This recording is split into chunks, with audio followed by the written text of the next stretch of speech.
Good morning, football fans, and welcome to Thanksgiving Day's game against the Methuen Rangers. This game will be simulcast on Methuen Access Television and Dracut Access Television here from Beaudry Field at Dracut Athletic Stadium. This morning, the Dracut Minis enter the contest at 3-8, no league wins, while Methuen enters the contest 8-3 after losing last Friday night, 54-14, to Springfield Central at Shrewsbury High School in the MIAA Division I state semifinals. Methuen has MVC wins against Lowell, Haverhill, Lawrence, and North Andover, before a two-game playoff winning streak against Brockton and Franklin ended in Shrewsbury. Methuen is led by Coach Tom Ryan, who cut his teeth here in the MVC, with Brian Edwards, Tewksbury Redmond. Joining him on that staff is his former player, Michael Sitar III. Meanwhile, your Dracut Middies are coming off a one-game winning streak. They beat Somerville in Somerville on Veterans Day. We welcome you to this brisk but sunny Thanksgiving morning game, and we welcome the coach, George Dristolaris. Good morning, everybody. Oh, by the way, this is how old I am. Mike Sitar on the Tewksbury staff. I say Tewksbury on the Methuen staff. I played football with his father at UMass Lowell. Did you play with Michael Jr.? Yes, I did. I didn't realize that. We played in the same defense. He was a cornerback. I was a linebacker. Michael Jr. is a fire chief up in Tilton, New Hampshire. Right. He used to be the Tewksbury fire chief. Deputy. Then he retired. Yep. And then he went and took a job in New Hampshire, like a lot of people end up doing when they retire early. Yes, that's a popular thing, especially for public service employees. Yep. So, George, you had a chance to look at both of these teams. Records aside, what does Thanksgiving morning mean? Well, Thanksgiving morning is, like we said earlier, is redemption. You could have a bad season, but if you come out and you beat your rival on Thanksgiving, you've had a good year. And that is something that Dracut should keep in mind. I mean, them knocking off Methuen today will be a monumental upset, but, stranger things have happened. So we'll see how it plays out.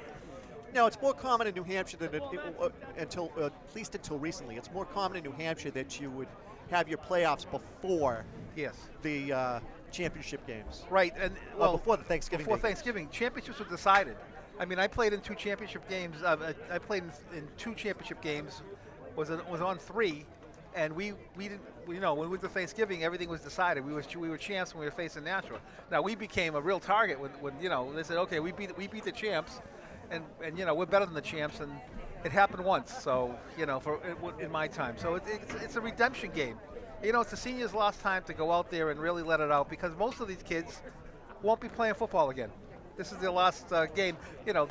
You could be in the backyard playing touch football, but that's not the same, obviously, right? So. Oh, absolutely, it's not the same. So the seniors, this is a big day, and I don't know. I should have brought it. I had an article from Jerry Callahan when he wrote for the Herald about Thanksgiving. Yeah. A lot of these kids are in the huddle with kids that they've played with since Pop Warner, and this is the last time they're doing it. So it's kind of emotional. Very definitely. What does Coach Jermaine McKenzie say to his team? I mean, they're beaten up. They're probably on their, if depending on what we see when they come out of the tunnel, they could be on their third string quarterback. They could be playing a freshman at quarterback. But one last time, boys. One last time. Just go out and play the best you can, and we'll throw it out there and see what happens. So they need to get more players. I'm looking at warm-ups, and I counted 19 kids. Yes, I think they started with 27, so they're down 8, and I think the 8 were their starting backfield. So, that's a difficult road to hoe. I mean, you need at least 40 kids out there to at least be able to practice. It's not just the games. It's like, because a lot of times, kids are starters, they go both ways, they don't leave the field, and that's true. That's fine. But when you can't practice, like if they have 19, 20 kids at practice, you can't do full practice. So that's difficult. That's something they have to look at of their numbers and see what they need to do and to get more numbers, because they have numbers in Pop Warner. Right. But I'm not sure if all those kids come to Dracut, but that is with every town. I mean, I'm sure Methuen lost some players to Central Catholic, and whatever, St. John's Prep. So, and in my day, it was Bishop Girton as well. I believe you had coached some Juzokases from Methuen. Oh, that's right. Yeah. Yep, and Here, George, here's the absolute epitome of Dracut football this year. You see all of these players coming out in sweatpants with their jerseys. Yeah, they're hurt. Players that are hurt. And there's a big guy, number 76 there. He's coming out with his jersey, but he's not. Question for you. Where did the new helmet design come from? I call it the Michigan Wolverines. That's my reference. Well, that's a Wolverine look. There's definitely, So I think Delaware as well wears that helmet. Delaware Hens, that's right. The Blue Hens. So I don't know where they got it, but obviously let's see how it plays, right? Absolutely. But I still, one thing, I wish they would put dark numbers on these light jerseys, because you're going to have a tough time calling out who has the ball and who doesn't have the ball. I did, yeah. Sixes and eights look alike. If you look like kids going out there, right? Yep. Look, at two of them are just in. They look like they're hurt. Another one in the back. That's 3 kids that probably are starters, just alone, just seniors. So. Yep, that's Andre Boras is number 1, and number 8 is Ismail Zawawi. Zawawi's a senior, while Boras is a junior, but both are starters. Yep. And then you have number 51, Annie Farley. So we'll see. I mean, I know this because my grandson plays in local sports. There's a group of 10-year-olds in Dracut that are top-notch athletes. Mm-hmm. So we'll see if they filter down to this level, because they got a few more years to go. But they're not going to be legacies? I don't know. Dracut wins the toss. What do your sons say? Well, we'll see. Methuen will receive the opening kickoff at the left goal. So Methuen will receive the kickoff. They will be receiving on the track side of the field. And Dracut will be defending the home end zone, which is by the high school. Now, one of the things that's east.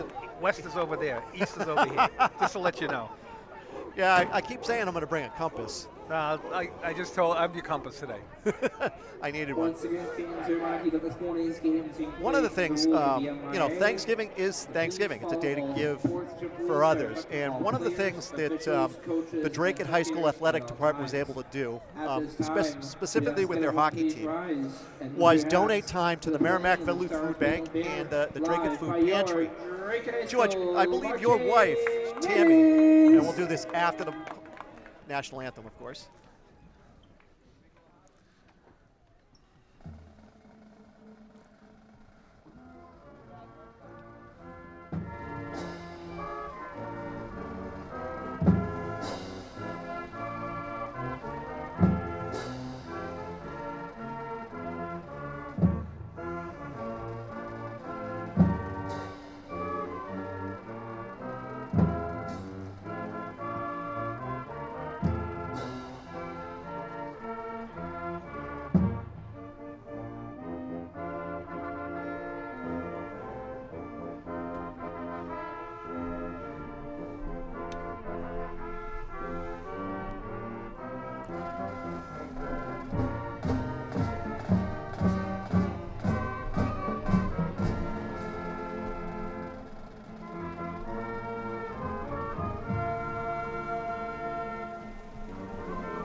As I was saying while they prepare for the kickoff, giving back to your community. Your wife Tammy, I believe, was or still is involved with either. I think she left last year. She was on it like 15 years on the Merrimack Valley Food Bank. She was on the Salvation Army executive board for a while. She goes to the Dracut Food Pantry and gives out food on every once in a while. So she's involved with a lot of stuff like that. And she did a great job. She was also a selectman in Dracut. So she gives back. There's no question about that. Now, can you tell us something about the efforts to bring food to the needy in the area? Well, I know their executive board is constantly looking at ways of distributing food and getting food in. They look for donations because then they buy food. And they have great partners. I'm sure Market Basket is a partner and things like that. They make it's not really a political thing. They just get food to people who are hungry. And and it goes to also the Salvation Army does does that. And now the kick is away. It's a short pooch kick, and I believe there's a flag because it went out of It went bounds. out of bounds. That was an onside kick.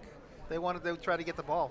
Yep, that's the second home game in a row that they've tried that on the opening kickoff. And I'm sure Methuen saw it on film and was ready for that because it didn't look like they were even close to that ball. And if you look at you go back, it looks like Methuen had guys come up and block where some guys in the back would catch the ball. That's how you defend an onside kick. So, yeah, Yes. it's a 5-yard penalty. Flag is for an illegal kick out of bounds by the kicking team. So the ball is at the 49-yard line Ball spotted of at the 49 Rangers. yard line. Methuen is led by the brothers Eason, Drew and Shane. Shotgun formation. Man in motion, number 21. It's a toss to number 21 who fumbles, picks it back up. He gets around the corner, past the 45, past the 40. Number 21's going to the house. That's Shane Eason for the touchdown. 51 yards. It was handed off on number 12, Drew Eason, to number 21, Shane Eason. He fumbled and recovered. They didn't get the corner, George. 51 yards for the No, they didn't seal the corner, and the kid made it after he dropped the ball. He made a nice recovery, looked upfield. I think Dracut might have slowed down when they saw the ball on the ground, and he turned the corner, and there was no one there. Just went in for the touchdown. So it's a quick 6-0 deficit for the Middies with the PAT pending. Number 22 for. Oh, and we may or may not have a flag here. The official is coming back to talk to Jermaine McKenzie.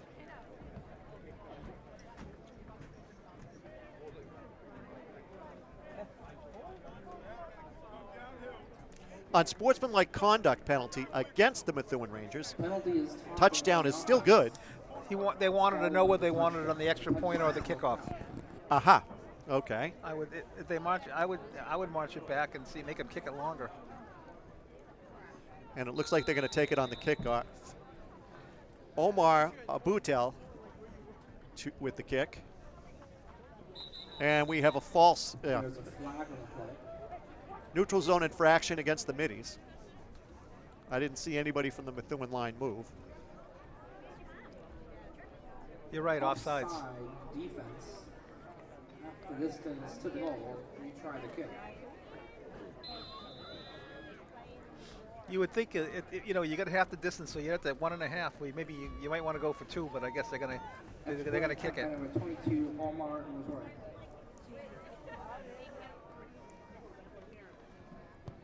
And Abutel's kick is up and good and into the arriving crowd.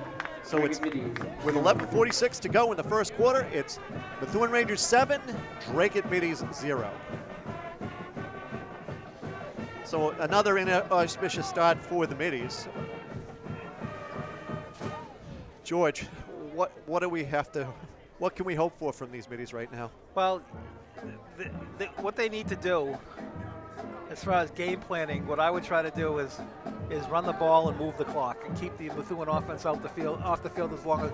And that's how well the line could play. If the line could play well in this game, maybe they hang around.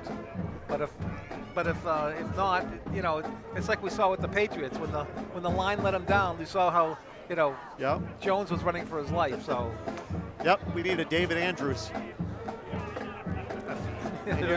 A few of them. See, they're going back 15 yards, Mark. They're kicking from the 25.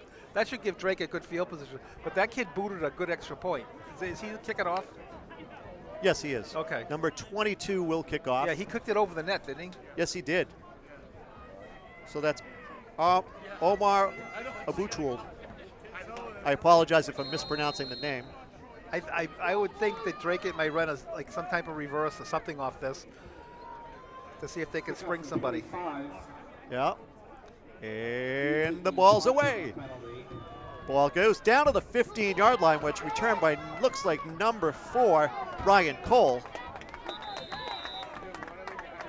Check that. Nope, that was number 6 for the Middies, Robert Chuong. So the ball is out to about the 40-yard line. Yep. they have good field position, so they can do anything in their playbook here. If you're back around the 20 or the 15, say, and it makes it difficult to run your whole offense. You really don't want to risk throwing it up there, Definitely. Although the Middies have shown some risk-reward tendencies this year. We'll see. Number 11, Sam Deglia comes out with the play call from McKenzie. So it looks like Methuen is in a 40 front, which is 4 down linemen, 5. No, 4 down linemen. What is this? What is Dracut in? Dracut, it's called an aces formation, and they're on a quarterback sneak up the gut. Yep, there he goes. First down, Middies. Carry by number 6. No, is it number 6? That was number 11. Number 11. Sam Deglia again. A nice 18-yard gain. Beautiful. On a quarterback sneak up the... Dracut seems to show a tendency to pack everybody in the middle. Yeah, they're running a 50 front. I'm sorry. A 50 front. They'll do like a 5-3 or 5-2 with 2 linebackers. So once they got past the initial grouping, it was able to go downhill. They must have saw something in film to do that first play. Middies in formation, wide left. We've got a number carry over the left side for little to no gain for the Middies.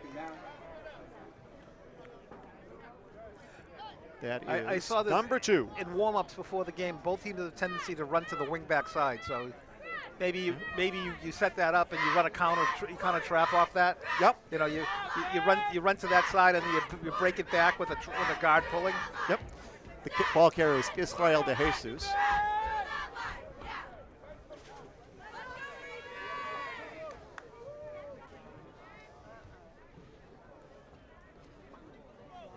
Boy, how long does he have to call that play? I wonder if they're going to get called for time. Let's see how fast he calls the play in the huddle. Play is called. Center gets up there quickly. The linemen get a little. We have 2 wide right, 1 wide left, and we're going to get a timeout Middies. Yeah, because they were going to run. They took way too much time. The play clock was going to run out on them. I keep looking to the left for the scoreboard, but it's on my right now. Yes. That's been how long I've been here, right? Yeah, it's only 2 years. No, this is my first game I've done here on this field. Yep. Lovely turf field. Same press box though. They couldn't. I was thinking they couldn't put heat up here or anything like any. I thought about stopping to get a space heater. Oh, you should have. Probably would have knocked out the circuit though, and then we'd have to get Andy Graham here on, on Thanksgiving. Yep. Wouldn't bother me. I've known Andy all my life. We grew up in the same neighborhood, in Navy Yard. Yeah. Just call him and tell him. Yeah. Hey Andy, once you fix your panels in the shed. They actually have. I'm told they've run new power. Yeah, I can see that. So if you didn't take all morning getting here, we probably could have had a space heater. But I should have thought of it too. Yeah. So we have 2 wide right, 1 wide left. The near side is Robert Truong. Yep. Shotgun snap. Number 33 shows pressure. Number 11 steps up, and Deglia gets back to maybe the 45. Probably they're going to give him the 46, which is a loss of about 3 on the play. So now it is 3rd down and 13 for the Middies.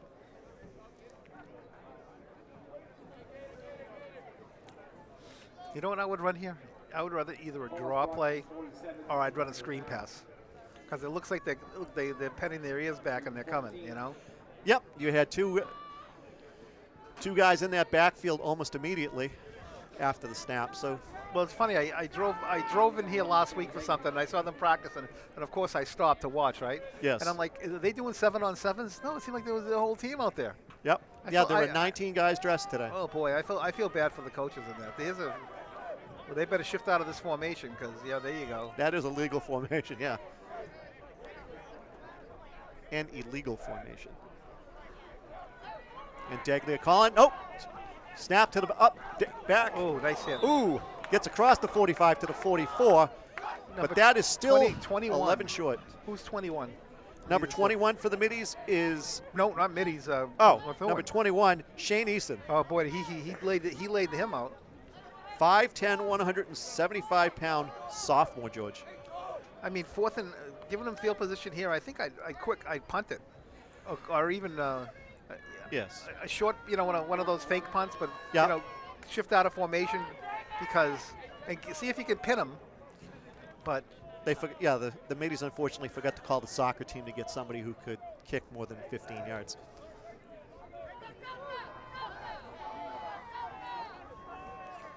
You could still do a Tom Brady quick kick. yeah, he could pooch it. At least he got it off. He did. He got and it's knocked away by number 17, Aaron Chioka. That was a nice play. I thought he was going to catch that ball. Yep, Nice- that was nice- Robert Truong out there. Yep. Nice play coming back to the ball. Yeah, the only person who had sun in their eyes on that one was the quarterback.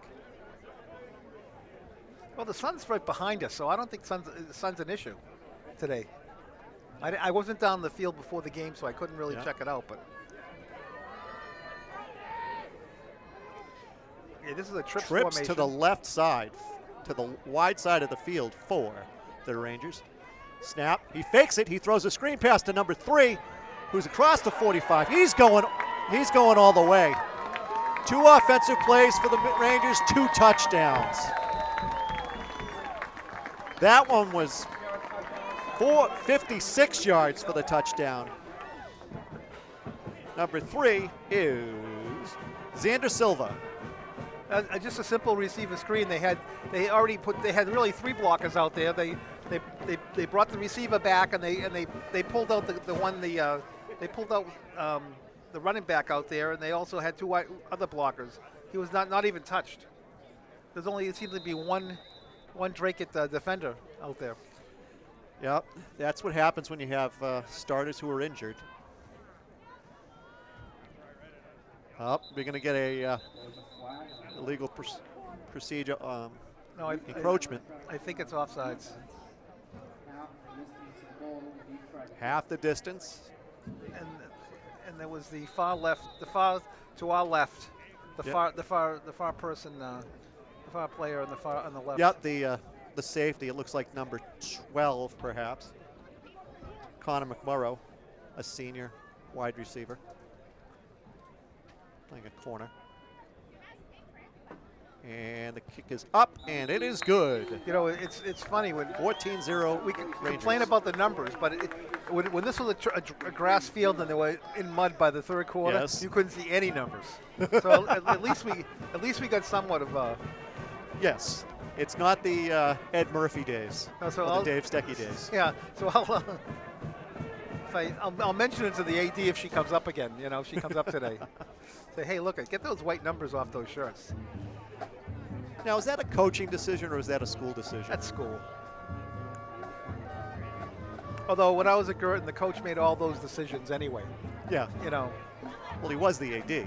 He was the AD. Tony Johnson. Yeah. Is Tony still down at Worcester No, Academy? he's home. He's retired. He's retired. He's not coaching now.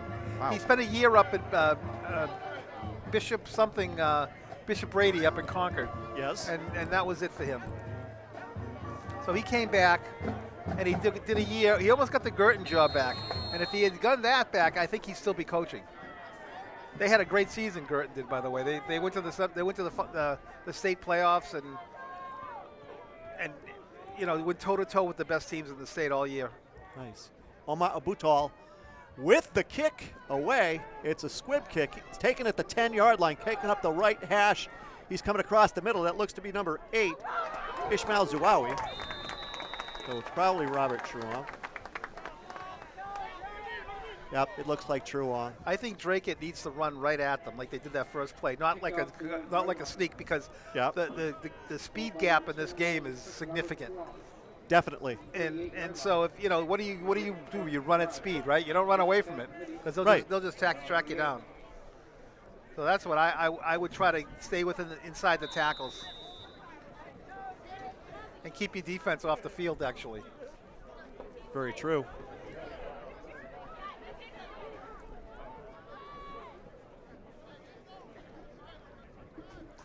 the coaches are probably looking at all the kids in the civilian, say, oh, where's my guy? There's my guys, you know? Yep, I can't tell whether that's last year's players or this year's players coming out to bolster the numbers. Straight up the middle carry. He's met at the line of scrimmage for potentially no gain, it looks like. And there's still some chippiness. There's a Methuen player down on the ground, but that looks to be Robert Truong again for the carry. No gain. 0. So it's 2nd and 10. 7:07 to go in the first quarter. Now look at the size of the Methuen line, right? And you look Yep. at number 54 coming in the game. Look at his size. Oh, yeah. He's Number 80, I think, as well, on this Yeah. right end. If I'm reading that number correctly. I try to get some angles on these guys. I try to run some traps, some down blocking, you know, Yep. try to kick guys outside because head on head, I don't think they match up. Yep. Middies have one of their starting linemen, Nick Rivera's, down on the sidelines having his hand checked, it looks like. Oh, it's a fumble by the Middies. I think Methuen got We it. get a scrum. And, yeah, I would believe, yep, they're indicating that Methuen has the ball. Covered by the Rangers. That handoff never got into the running back's belly. So the Rangers will take over 1st and 10 at the Middies' 39-yard line. See, what a running back has to do is he has to make a pouch for the quarterback, Yep. not reach for the ball. And that's what causes things like that. Yep, that's what we were taught in basic, Pop Warner. And then you put it with your fingers at the tip of the ball. Here comes a run right. And it is, but I think we have a false start. We do. So it's a false start on the Rangers. It'll be 1st and 20 now. First and 15 from Methuen and Dracut. Oh, 15. It's only a 5-yard penalty? Yeah, for a false start. Yeah. I keep thinking it's 10. What are you hoping? Yeah, somebody's got to hope for them. Hope springs eternal. I guess so. I think they're going to run the same play. Why not? Yep, and you got number 5 jumps into the gap. Number 10 has the ball. He's trying to cut back, where he's met by a host of tacklers. Conrado Lago, a junior, 5'7", 145. Gain of 4 yards on the play. Second and Still gains 4. So now it's 2nd and 11.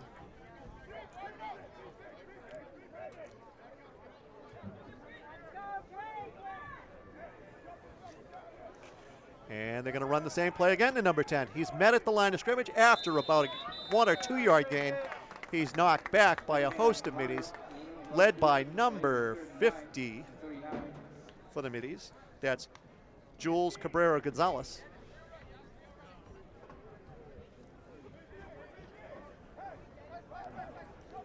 And so it'll be 3rd and 9 for the Rangers with 5:24 to go in the first quarter.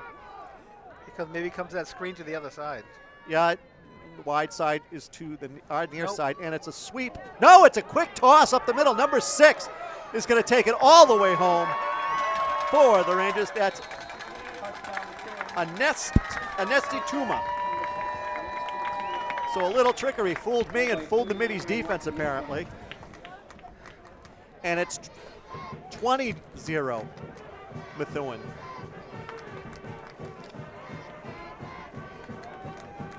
That was a nice call by Methuen. It was a beautiful call. You know, the nice thing about that is say he drops the ball on that pitch forward, Yeah. it's an incomplete pass. It's not a you're fumble. right. It's a forward pass. So that counts as a touchdown pass. Up, and the Middies jump for the 3rd PAT in a row. Neutral zone infraction on the defense. Now distance to the goal. Retry the kick. They must be going on a hard count, like, and see if they can get him. Oh, yeah. And the Rangers will continue to kick the PAT. And it's up and it's good. Manny Farley got through the middle of the line but was too late to block that kick. 0. So the Middies, with 5:05 to go in the first quarter, face a 21-0 deficit. You know, I think what you'll see from the Methuen coaches going forward is I don't think you'll see plays like that screen or what we just saw for the most part. I think a lot of it's going to be Straight dives. just straight dives.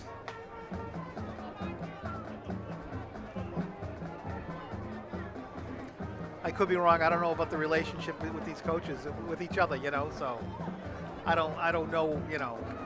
But I'm just guessing that, you know, if it keeps going like this, Methuen will be emptying the bench in the second quarter, maybe third, maybe after halftime.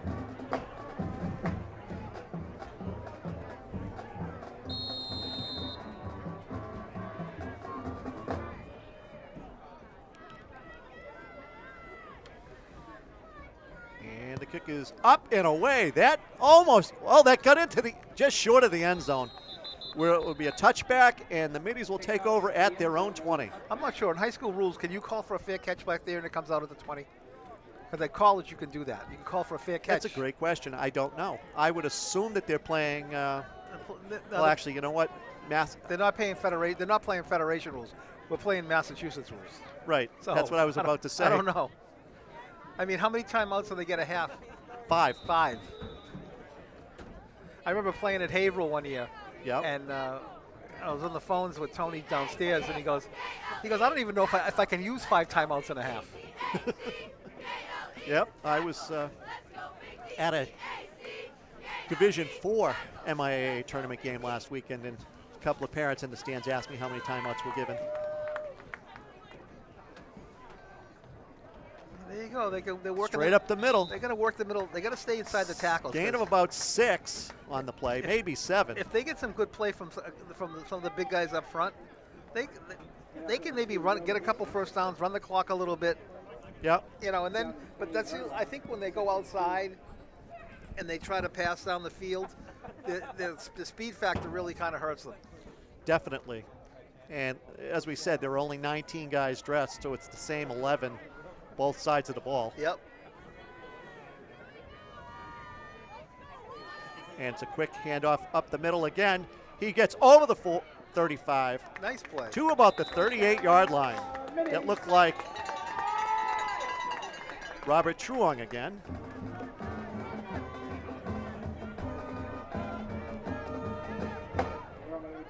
Nope, that was number 2, Israel de Jesus. But they've had some nice runs up the you know, using the middle of the field inside the tackles, and I'd stay there. I mean, yeah, that seems to be you've got all your bulk there. That's the yeah. McMurrow wide to this side, single set on the other side. Handoff up the middle again. He's jigging and jagging. He's across the 40 to the 45-yard line. That was number 2, Israel de Jesus again. What this kid does is he sets his blocks up well. He does a little hesitate. Let's his you know, lineman get off. Well, and plus the lineman, if you see somebody going this, you know, going, yep, you can push him that way, and he seems to have good vision to see that. Dracut seems to have found something here. Yep, and de Jesus is a sophomore, so we've got 2 more years of this, 2 more seasons. Hopefully. Well, like I said, we talked about this earlier. I think they really should think about having a couple staff members from inside the school on the coaching staff. Yeah. That way you get to watch your kids during the day. And absolutely. And there's a duck that falls short. That ball was, I don't know that it was ever catchable. He got hit after the whistle, too. Yep. After he release the ball. It's a little gimpy right now. Oh, yes, I mean, I see it. See, you can take a shot at that on second down, because you know, you've been running pretty effectively in between the tackles on this drive. Right. And you can go back to that on 3rd down and 4th down if you have to. Right. I don't think they're punting today. No, I don't think they'll punt either. I don't think we're punting. I don't think there's any benefit to it at the moment.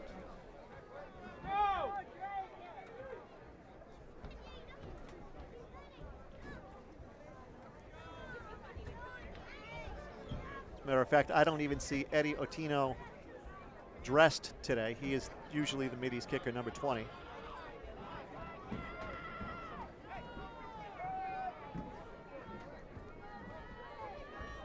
Little delay. He's looking to throw. He needs to have his receiver come over the middle. Oh! Number 12, Connor McMurrow,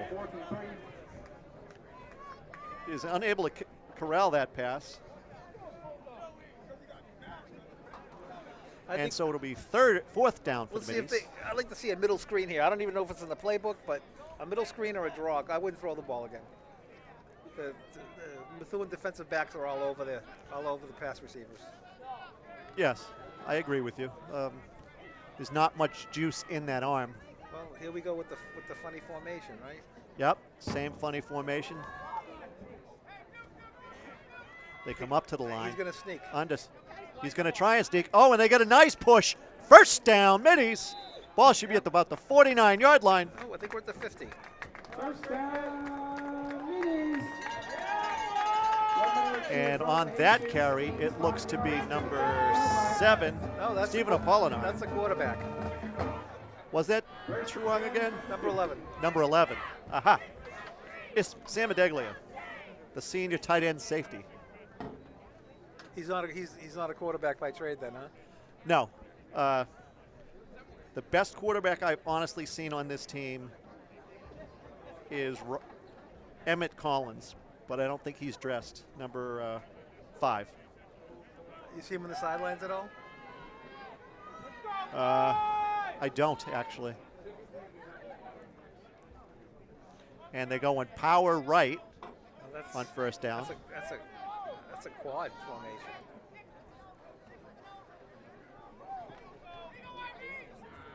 He gets 2, 3, maybe 4 yards on that, fighting hard there.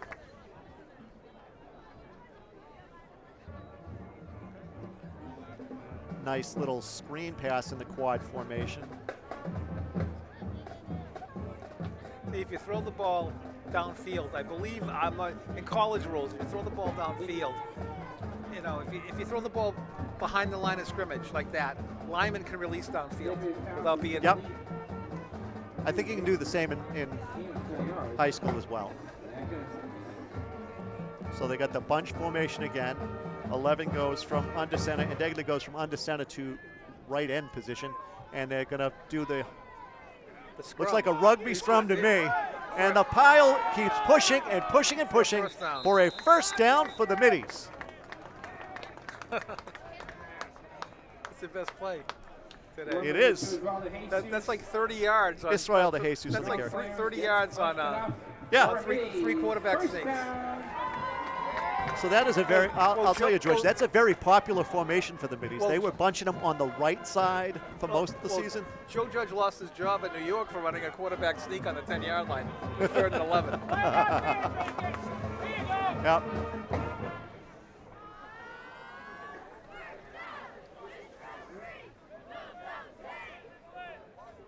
I say the best players for Dracut today have been the 2 guards in the center. Absolutely.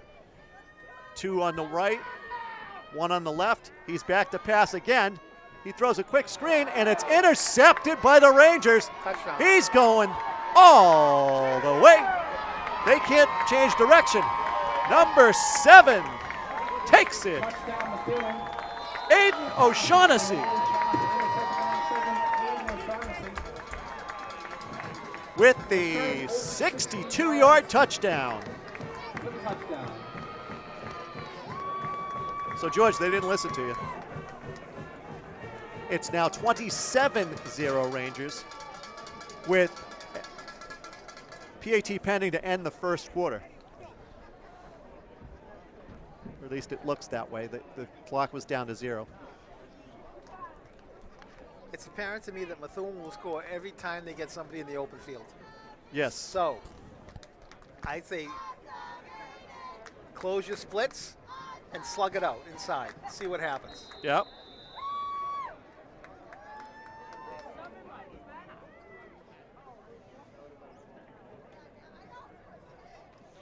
Middies show some discipline. They don't jump off sides on that, but the PAT is good. And the score is now Methuen 28, Middies 0.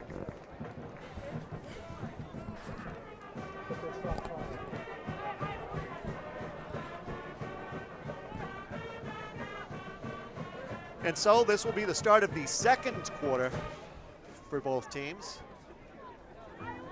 Coach Tom Ryan's team seems to be looking to end in a high note after their disappointing loss to Springfield. Well, you know, Springfield Central. Cathedral is a good team.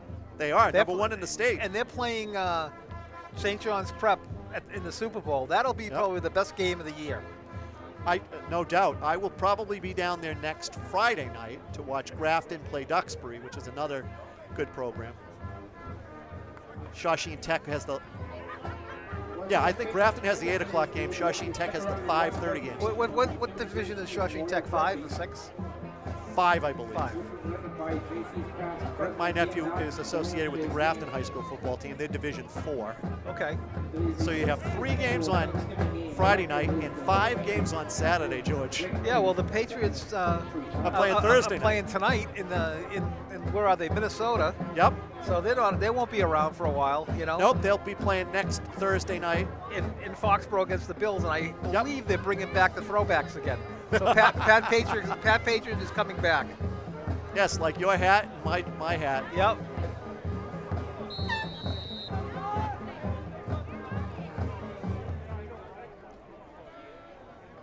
This kid's got a good foot. He does have a leg. good foot. Hoya. He squibs it down the middle. It's taken it about the 10-yard line. It's bringing up the right-hand side here. Truong with the carry. He's around the corner. He's out at about the 42 where he's pushed down. No penalty flag. Yeah, he was hit with one foot in bounds. Gotcha. It was just a push. Come on, let's Right. go.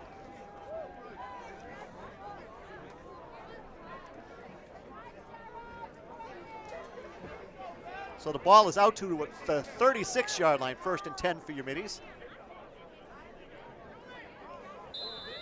Yep, I think I would go behind number 77, Drew Richardson. I would stay inside the tackles. I would Yep. just stay inside the tackles. Number 36 comes to the sideline.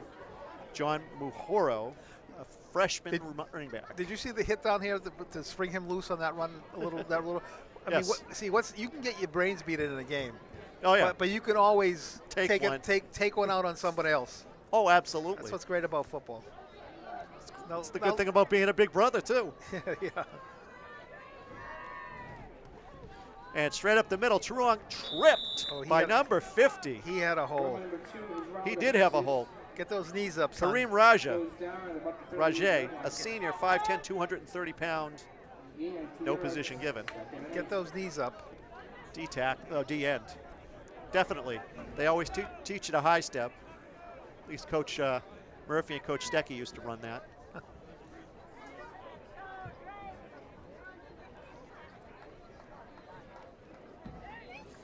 I played for the Dracut program as an 8th grader on the freshman team. Yeah. Yeah. Same building? Or did they have those? No, rules? we were at the Inglesby. That was the junior high. Yep. It was the junior high when I went there too. And it's a low snap. He's looking to pass. He throws over the middle to 6, who drops it. Robert Truong had the beat on that ball, but didn't quite get it. I think 88 got a hand in there. I think the defensive back made a nice play and got his, because you see his right arm was on his side and the left arm came around. I think he got a piece of that. Yep. So good discipline on the part of the Methuen Rangers.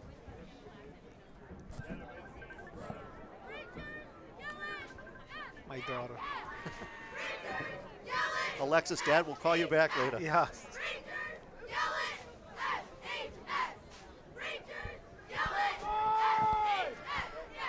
Single bat formation for the mini shotgun snap coming. He fakes it again. He's going to throw. It's a short ball. Number 87, Connor Anello gets the ball at about the 39, takes it down to about the 35 where he's pushed out of bounds by number 88. That's almost like a back. That's like a back shoulder throw. Yes, but not on purpose. No, exactly. The defensive back was right step for step, and he overran the ball. That was a nice play. So the quick call from McKenzie. He sends Sam Adeglia back to the head of the bat. I think Methuen is starting to sub out right now. Oh yeah. If you look at the 2 linebackers they just brought in, they're not very big kids. No, they're not. They look like, I want to say freshmen, but freshmen don't look like they used to look when I was a kid. And the ball is overthrown to number 6, Robert Truong. And so now it's 2nd and 10 for the Middies from the 35-yard line of the Rangers. I think if they decide to pound the middle of the field, they'll be very successful now. Yep, definitely. Even the number 89, it looks to be the nose tackle. That's Clefton Verdlio. He's 5'10", 175.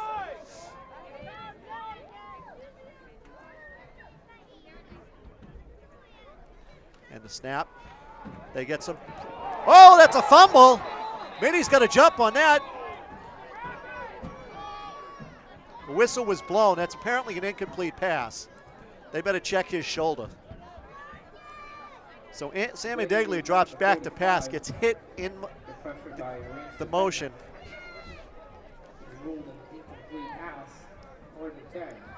I hate to say, but I think that was generosity. Well, I think. Well, we don't have. I can't even see the screen. We can always twist charge. No, it's okay.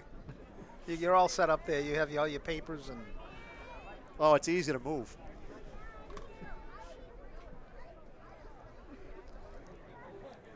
Temperature's not too bad right now. No, it was 39 degrees when I got out of my car. It's probably about 43 now. Supposed to be up in the 50s, right, earlier today? I hope so. And it's a fake handoff. He throws it again. Little more air under that one. Truong is unable to pull it in. Number 88 in coverage, Wilson Giacino. Giacino's a 5'8", 146-pound cornerback.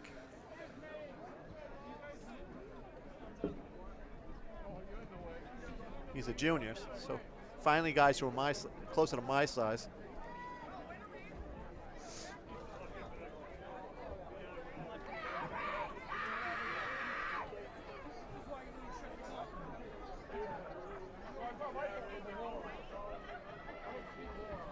Oh, they walk up number 2. Here comes the quarterback sneak. Here it is. And there goes the scrum.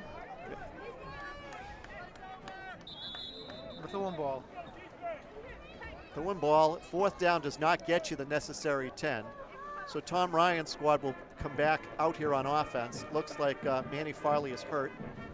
He's flexing that he's out. knee.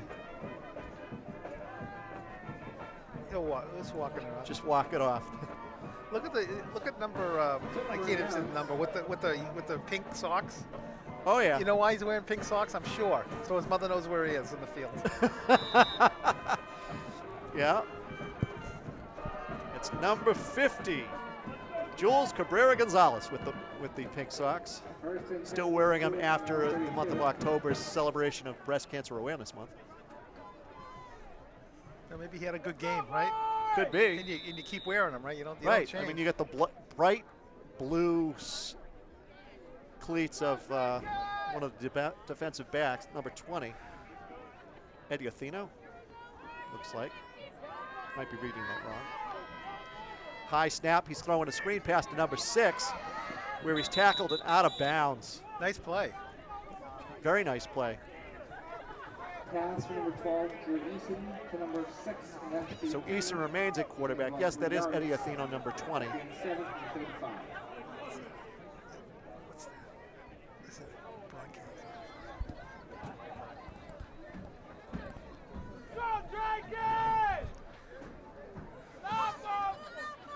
And so you have singles, wides, both sides. Handoff up the middle. He gets out of the tackle. That was number 10. Breaks the tackle of Truong. So the carry was Conrado Lago, a junior, 5'7", 145-pound halfback. So now it's 3rd down and about 7 to be certain, for the Rangers. My apologies.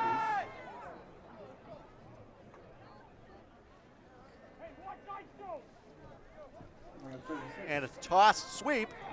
Touchdown. Number 2, he's getting around the corner. He's cutting it back up. Oh, he stepped out. I think he stepped out of bounds. He's pushed out of bounds by Robert Truong. We have a flag back here at the 46-yard line of Methuen. We'll find out what. Oh, it's a holding call, it appears. So that ball is coming back. Well, it'll be a spot foul. So they'll go back 10 yards from the spot of the foul. So it could be like a 3rd and. It'll be like a 3rd and about 4. Yep, that looks about right, because it's 14, yeah. Holding. Offense. So they're spotting the ball back at the it's 36. So it's a 1 yard gain.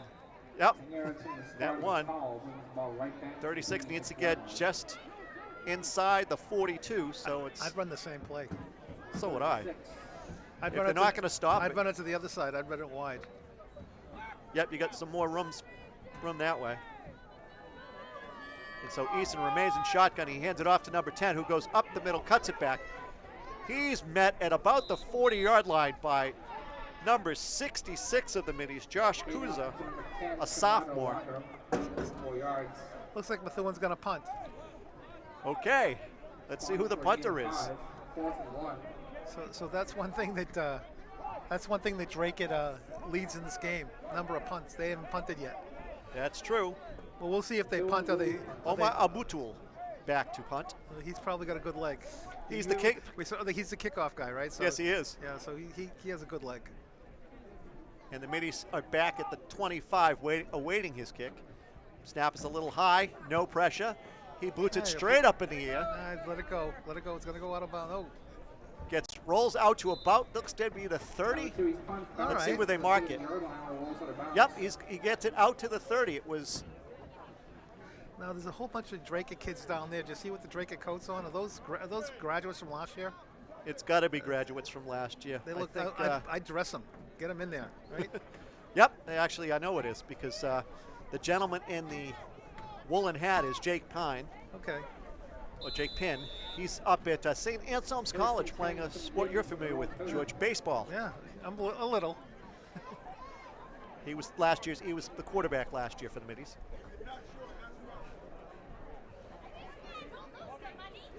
Are you still playing? Yes, I am. Really? Yep. And a former, I just saw this the other day, former DATV cameraman Mike Poitras is coming back yet again at 62 years old. He's out of his mind. He's going to want to play He's outfield, going to play too. somebody like, yeah, I believe Andy is coming. Andy Poitras is going to play now, so it's going to be a father-son deal. Mike's not here today, is he? Nope, Mike retired before last season, George. Okay. I didn't retire. I just moved to Maine for the summer. Well, you know what? It is better in Wells than anywhere else. As somebody who spent some weeks in the summer up there. I was there last year from April to October 31st. Oh, yeah. Matter of fact, I believe you're in the same development that my father's best man is in. What's his name? Leo McCaffrey. You won't miss him. He's about 6'4", 6'5". I'm not sure. Tall gentleman. Yeah, I'm not obviously. sure. How long has he been there? Longer than you have, George. Yeah, then I don't think 10 he's, or 12 years. I don't think he's at mine. He may be someplace else close by. The ice cream stands? Yeah, well, we're past that. Okay. If you go past the main diner and Yep. take a left under the bridge, that's where we are. Oh, okay. He's in the one directly behind the ice cream stand Okay. there on 1A. Yep.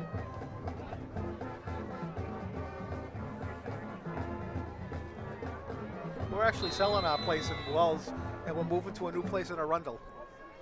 Arundel, Cape Arundel. Yep. Want to be closer to the bushes? And it's Trung around the right end. He's over the 42, about the 43-yard line before he's pushed out of bounds. Well, First down, Middies.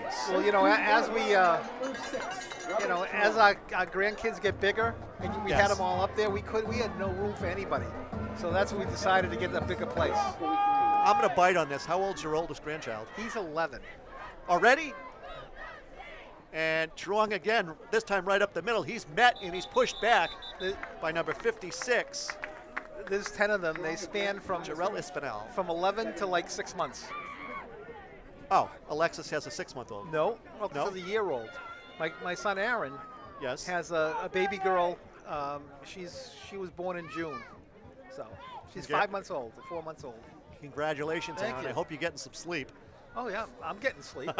What about Aaron? Yeah, oh well, he's got twins too, twin boy, 5-year-old boys, and and they're the ones that keep him up, not the baby. Aha. God loved their wives. No kidding. That's why kids are meant for the young, because I certainly couldn't do it. Nope.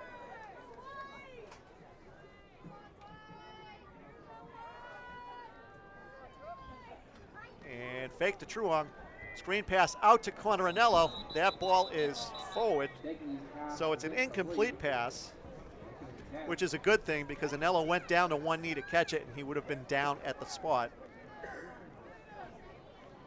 Good play for a shortstop, not for a receiver. I know, they're calling these wide plays. I mean, the quarterback is doing a nice job, but I don't think he has the arm strength to go past the numbers out wide. I tend to agree with you. I do tend to agree with you. I think that is abundantly obvious. Middies need to adjust.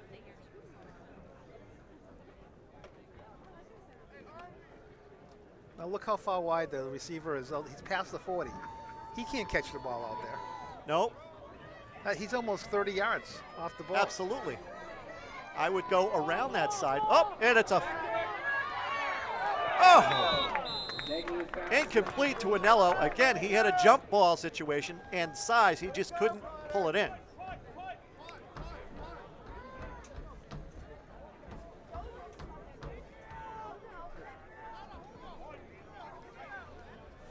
So the Middies continue to struggle. It's 4th and 10 now for Dracut. Atheno looks to be back to punt this time. So Middies have decided enough is enough.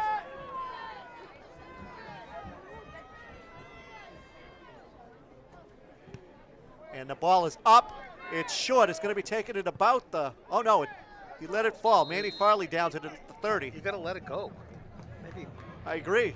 I think he was a little too anxious to field that punt. I think so too. So they do flip the field a little, not much. Well, I mean, they still would have to go another, 35 yards to get where, or 25 yards to get where they, if they had gone for it on 4th down. Right. I mean. Yep, they got the, yeah. Actually, I was going to say they got the field goal. It's probably the proper way to play a football game, with 4th and 10, you punt the ball, unless it's in, dire circumstances. And you're in the second quarter. You anything under 4th and 5, they're probably going to go for it. Absolutely. 4th and 10's tough. Right. Easton still remains at quarterback. He does a reverse toss to number 5. And on Zanini. That was actually a trap. They pulled the guard, kicked out, tried to kick out the end, and ran it inside. That's like that counter tray I was talking to you about. The line play wasn't a counter tray look, but you try to get the defense to flow one way, and you come back the other way. Yep, backside. So Easton remains in at quarterback, the sophomore. Oh no, Easton's the junior. His brother's the sophomore. Oh, and he's around there. He cut back. He's gone. Number 10, Conrado Lago for the touchdown. 60 yards, virtually untouched. 34, Methuen, Dracut 0.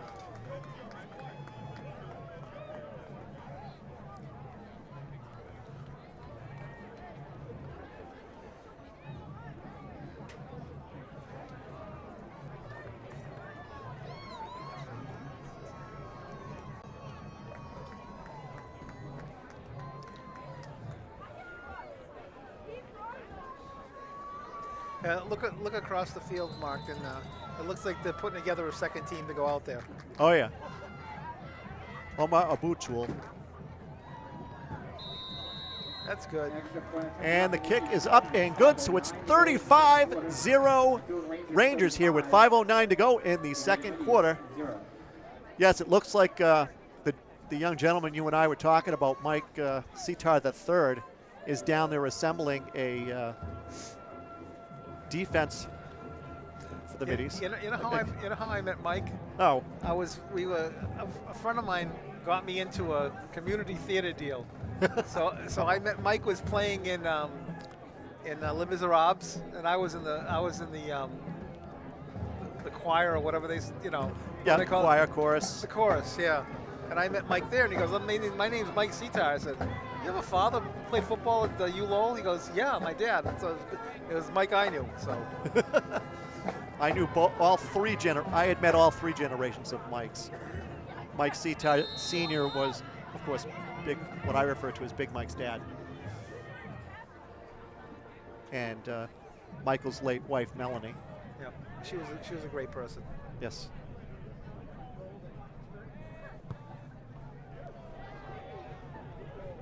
And the kick is into the end zone, so the Middies the ball will be brought out to the 20, 1st and 10 for the Middies.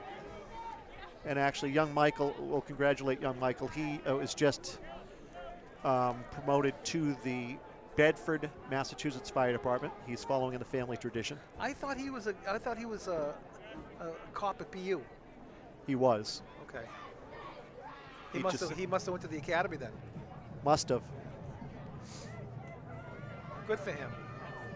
Yes, he had. I hope they run into him after the game, but we'll see. I don't, that they'll be celebrating a win, and I don't like to get in the middle of that, Oh, absolutely. Because it's not my win. True. So 1st and 10, number 11, Sam Indeglia. He looks pretty beat up, doesn't he, huh? He does. He looks really small and really beat up.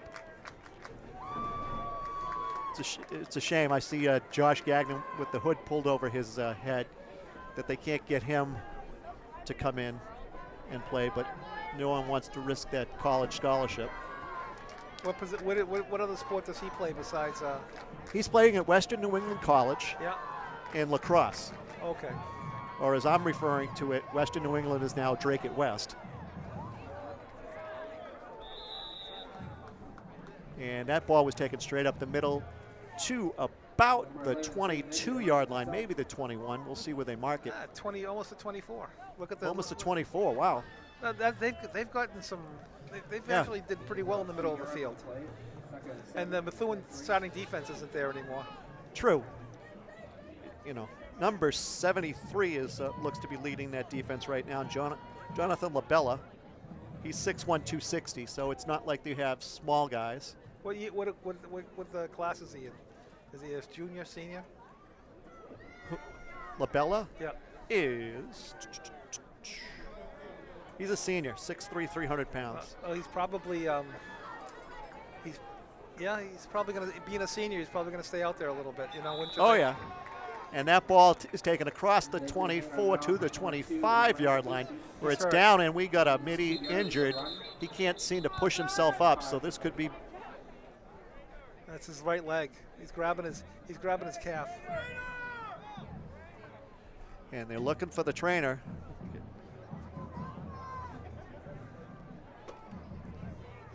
Trainer was over with the cheerleaders. Now he's meandering out. Don't let him get up. Exactly.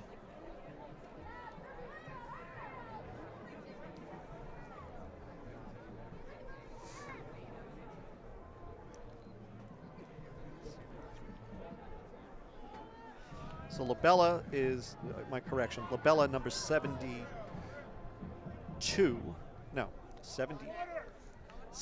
is a sophomore, 6'1", 260. You see? The other one down there is Jason LaBelle. He is a senior, 6'3", 300. The first thing they'll do is they'll put the second teams in, and then they'll start finding seniors who don't play.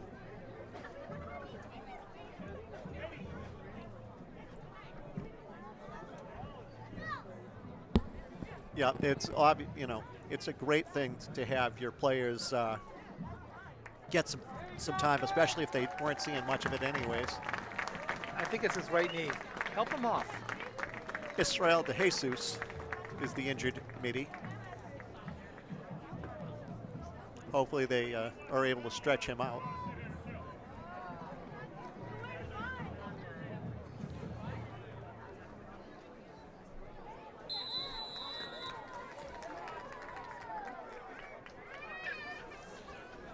Yeah, it does look like his, I guess it's his right knee. For the Middies from their own 25.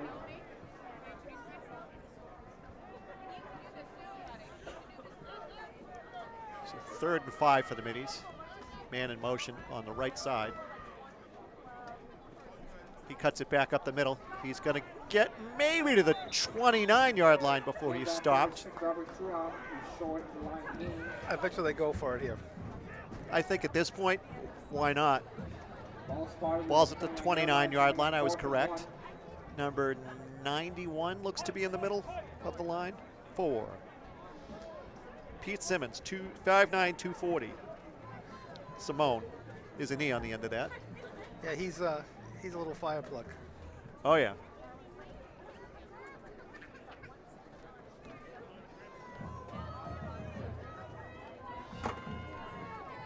Maybe it's just my eyes, but they look like they're wearing hoods down there on the defensive line.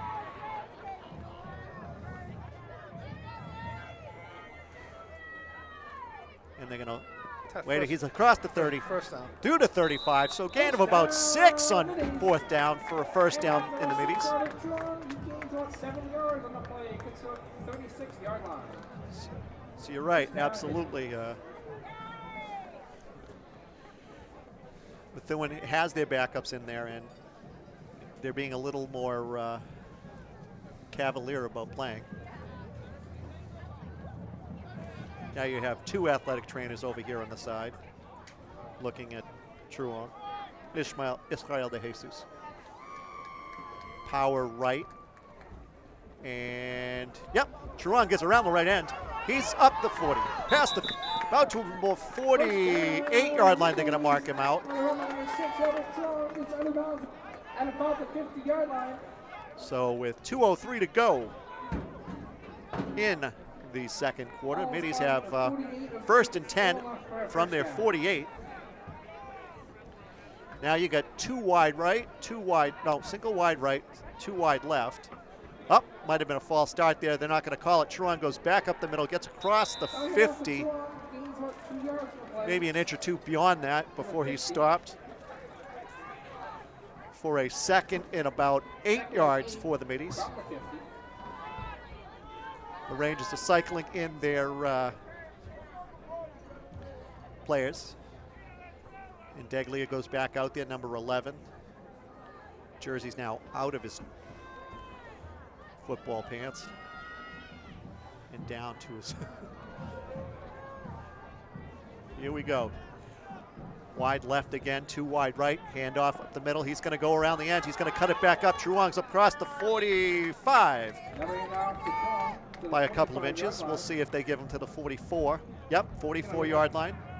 Looking at the near official. So I have a friend of mine's listening to the game, watching the game. It's Hank Golick, and he. I know Gump. Yeah, he Coach. He corrected Sorry, me. Coach. He corrected me and said that Massachusetts now plays Federation rules, and they have 3 timeouts. Thank you, Coach Golick. Thank you, Coach. Go, Dracut!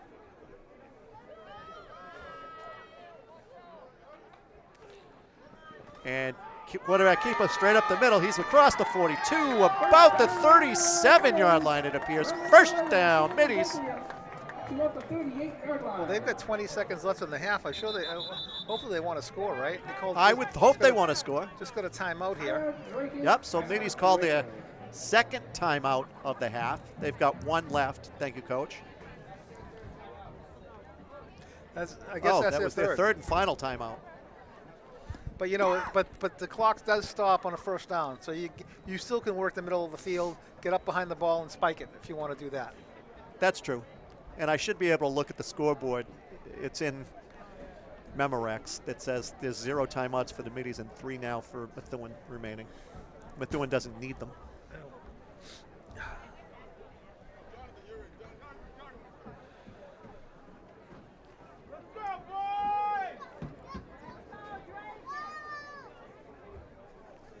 So once again, let me remind you that you're watching live MIAA football from Beaudry Field here at Dracut High School.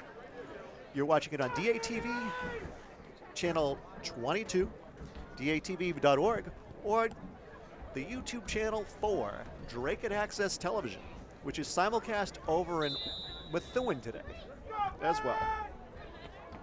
First and 10 from the 37.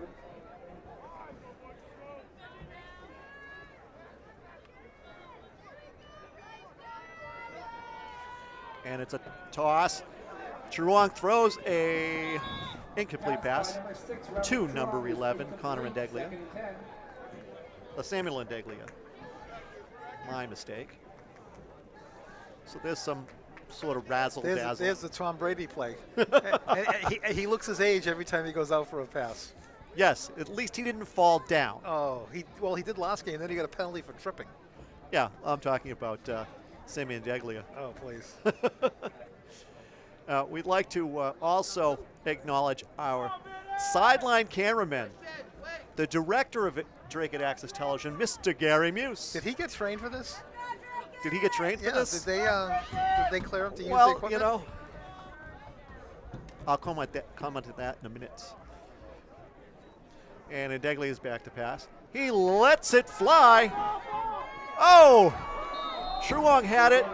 It's batted away by number 88 for Wilson Jacino, 5'6", 140 pounds. We got a flag back here.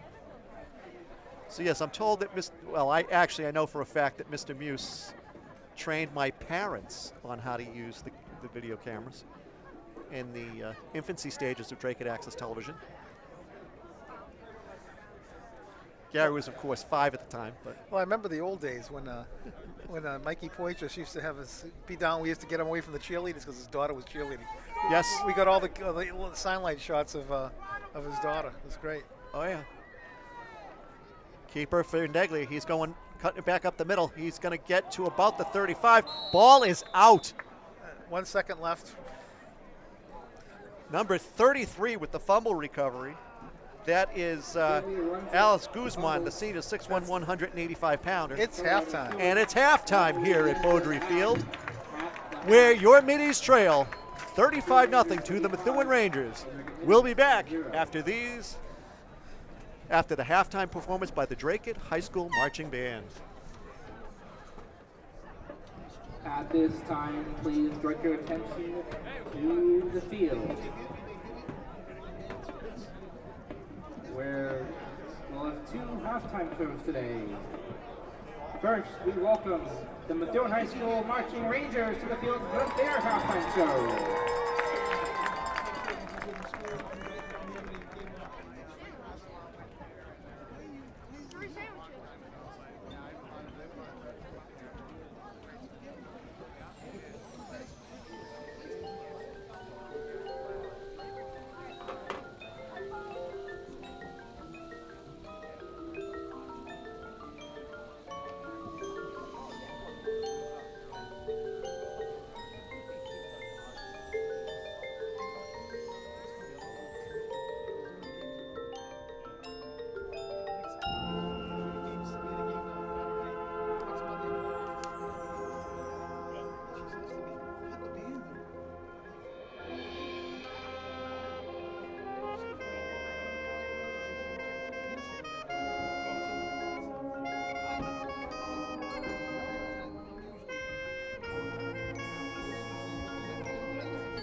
round of applause from the Methuen High School Marching Rangers. And simultaneously, please welcome to the field your Dracut High School Marching Ladies.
let's hear one big round of applause for the Dracut High School marching ladies.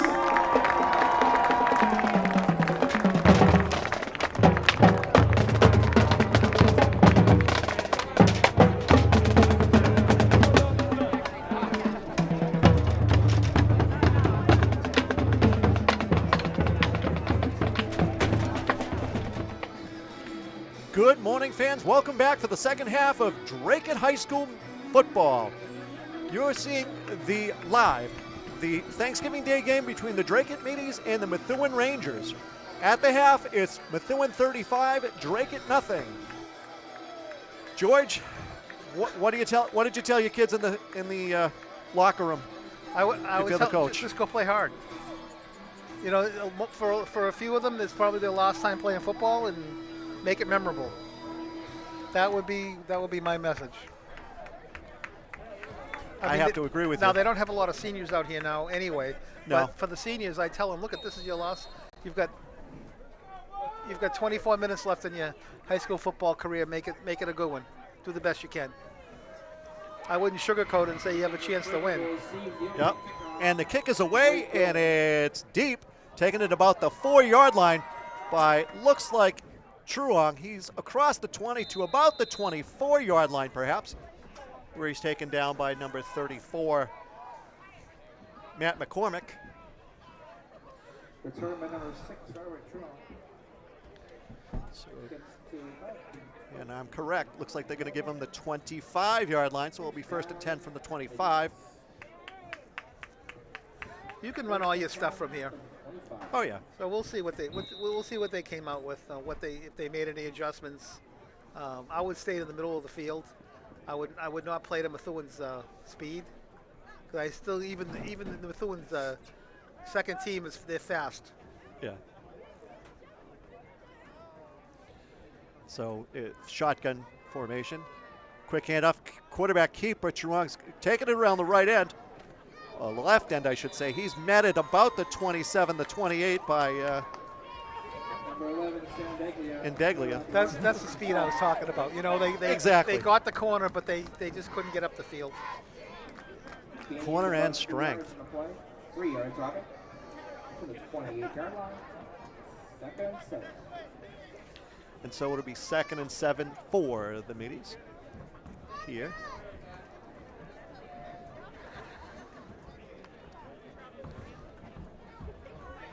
Meanies slowing this game down as they have most of the second half of this season, meandering up to the line.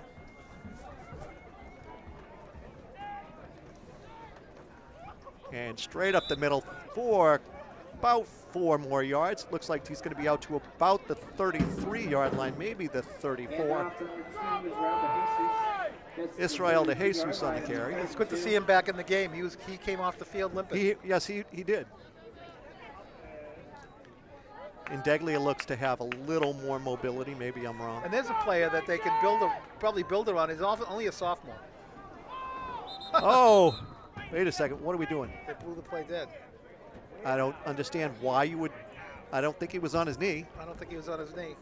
Ball is dropped at the 28-yard line. Squarely spotted. Still in a 4th and 7. So unfortunate situation for the Middies. Atheno jogging out onto the field, so the Middies are going to punt for the second time this morning. The punt unit comes on. Atheno back at his 11-yard line.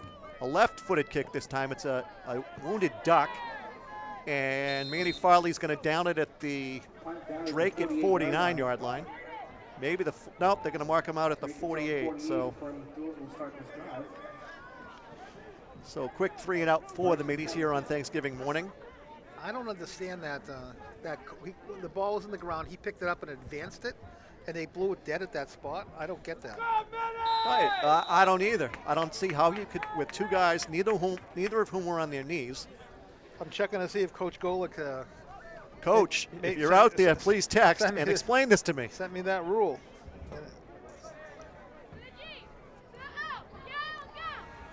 Wasn't touched either. So it looks like we have a new, nope, Shane Eason remains at quarterback.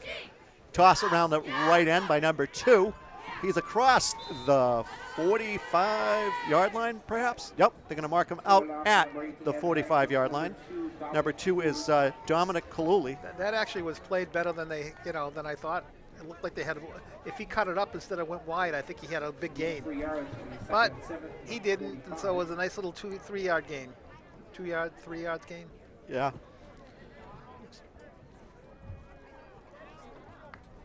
And now it'll be quick, straight up handoff. He's going to cut it back. He's wheeling and dealing. He's pushing the line forward. He gets a first down. That was number 22 for Methuen Omar Abutul. Was that the punter? It is. Field goal kicker? And now we've got a midi down on the ground. That looks to be number 50. Jules Cabrera Gonzalez.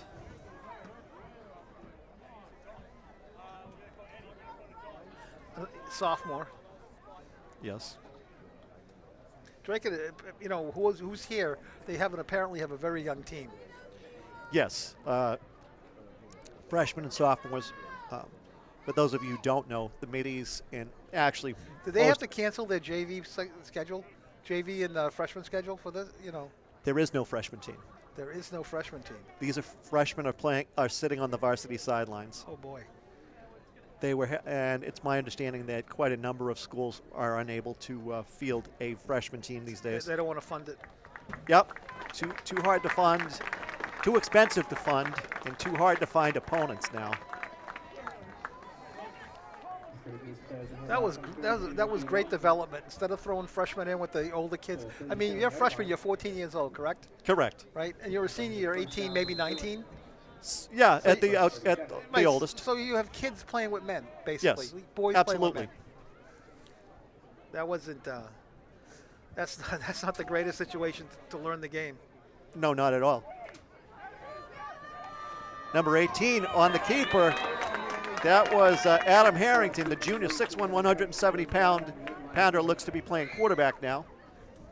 So Eason has taken a seat.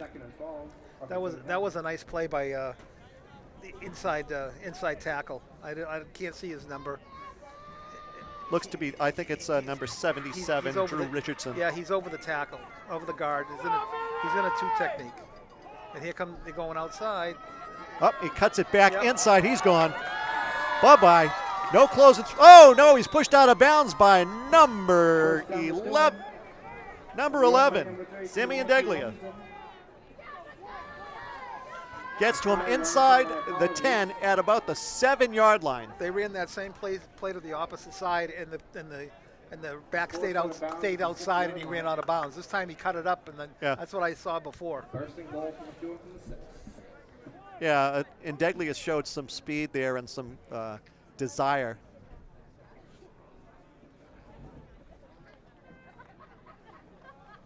And it's another keeper. Number 32 is across the goal line for a touchdown.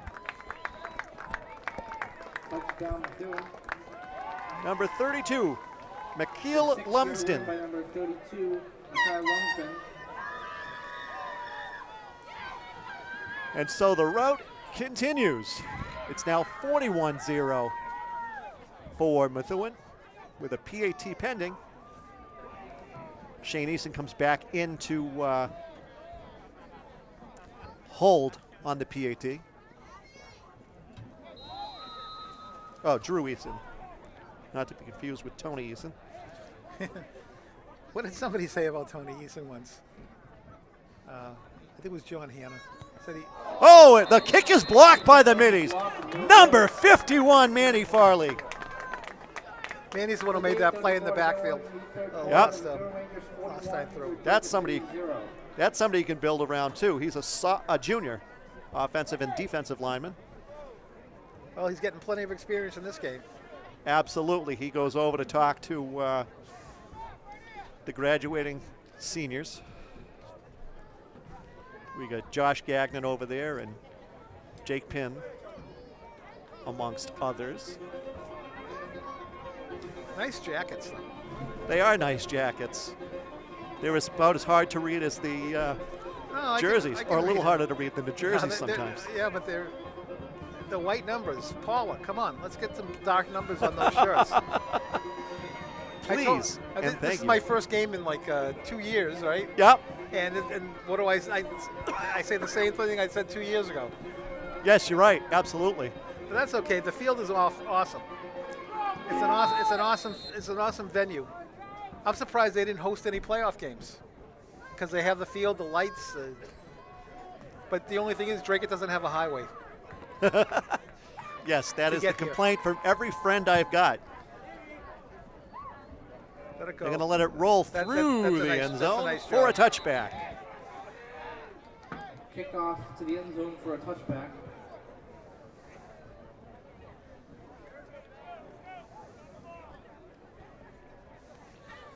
So, George, you coached in New Hampshire. You live in Massachusetts. Correct. Yep. What do you think about? Well, what can you tell me about the Winnicott program? They're okay. jumped in. Yeah, to they play jumped Lowell. in to play Lowell, which is it was a nice thing for them. They don't get to play on Thanksgiving in New Hampshire. Not a lot of schools play because they finish their season during the In October. In October, and they play the playoffs in November. But I think it's great. I think that we should have more cross-border stuff because there's some good football teams in New Hampshire. Division I and Division II could play on anybody here. I mean, you're talking about two national high schools with 3,000 students apiece. Yep. And we used to play them when it was one high school. Correct. And, I remember that. And and that was always a difficult game. But I think the thing is they all play each other. So Ball's like brought back to Girton, the 16-yard line. Dracut doesn't play Methuen until now, right? But Correct. Would they get them during the season? No, because Methuen's a Division I team. So in the first I don't iteration of these playoffs, they did. They played Methuen in the regular season and then had the Thanksgiving Day game. So it was sort of a forlorn conclusion. Yep. They didn't play Methuen this year, did they? No. No. But it's nice if you don't play the team. Like when we were playing Nashua, they weren't scheduled. Now, Right. Now Girton's in the Division I with both Nashua North and Nashua South up in. So Yep. even if they Now played for on number two, Thanksgiving Day, Jesus. they'd already played them. Right. So my idea, not that anybody's going to take it, was to have Gain of the 5 yards. teams with the two Gain best 21 records yard out line. of Girton, Nashua North, Nashua South, Yeah. and Alvern play one game, and then have the other two play another game, just to play on Thanksgiving. And but Nashua threw us out as soon as they got the second school, Well, and and they threw us out when we were undefeated for 3 years. yeah, and they hadn't beaten you, and even longer than that. No, they were very competitive always.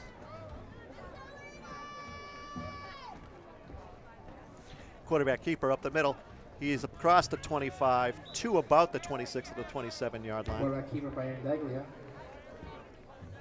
But I think it's a nice idea. Lowell used to play. Lowell used to be an independent team, Yep. and they would play Nashua. Yes. They would play Manchester Central. 28. They would play. And Haverhill would do that because everything. It was almost like a Merrimack Valley league. With Yes. with Nashua and some two Manchester schools, Central and Memorial. Yes. So Lowell would play in New Hampshire for years, and there were Right. always tough competitive games. I mean, city kids are city kids, right? Yes. Wherever you go. Absolutely. Quarterback keeper again. He goes up the middle, cuts back to left side, across the 30 to about the 33, maybe. Yep. Clock continues to run. Yeah, keep using the middle of the field. I thought, they went away from that. I don't know why. They were having success. I would have kept going, off tackle right, off tackle left, up the middle. Yeah, there's I'd your variation. have run middle screens. I'd have run draw plays just to, because you have to run at speed. You can't run away from it because, you like this play we had over here. You thought he had all day, right? Yes. But all of a sudden it could close really fast because of the speed, and they had a 3-yard gain where it should have been a 10-yard gain. Absolutely. Single wide right, 2 wide left. Quarterback up. We're going to have a false start on the middies. False start. Looked like Israel de Jesus got started a little too quickly, and Deglia was right there with him. In fact, I remember in the infancy of Thanksgiving Day games, Pelham, when the Pelham finally decided to field a football team, and congratulations to the Pelham Oh, they were Pythons. They were great this year. They won, were. They won Division II, correct? Yes, they did, Yeah. beating Sauhegan. Yeah, they did. Which Sauhegan always had a good team up there. But their initial foray into Thanksgiving was playing Tingsboro. Right. And that's a no-gainer. Maybe a loss of 3 on the That's play. that could be a natural rivalry. Even Pelham playing Dracut. How many Dracut people move to Pelham? Too many. Well, the thing is, they go for you. They go back and forth. You don't pay state income tax, right? But you pay crazy property tax, so it's a give and take there. Right, exactly. And so it looks to be a timeout for the Middies with a second down and about 15, 16 yards.